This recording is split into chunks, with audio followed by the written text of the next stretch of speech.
Okay, now once again, our tutorial on the C# will now continue. As you can see, on my first tutorial on the text box, we use the button to activate the text box. But now, we're going to use the text box to activate it on itself. First, you need to declare A. As you can see, we have now a code inside the button because this is continuation. Okay, now, we need to declare a public variable which is A and B.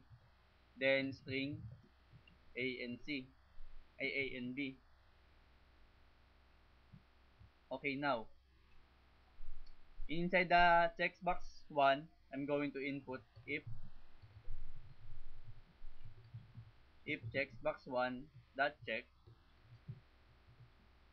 then she's going to assign a value for the A is equal to John. Else,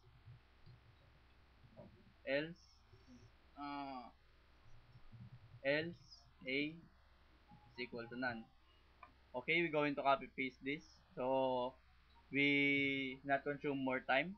Text box 2, then change the variable B, then B.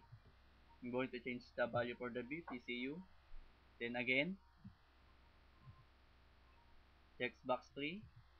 Then now, this is now an integer. A is equal to 5. Then A is equal to 0.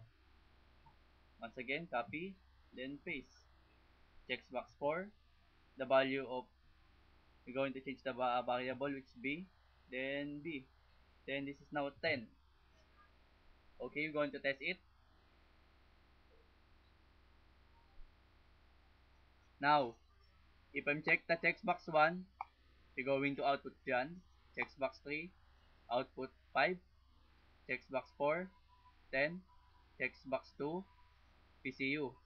I'm going to check all. So going to add the value of 5 and 10, 15, then add John and PCU.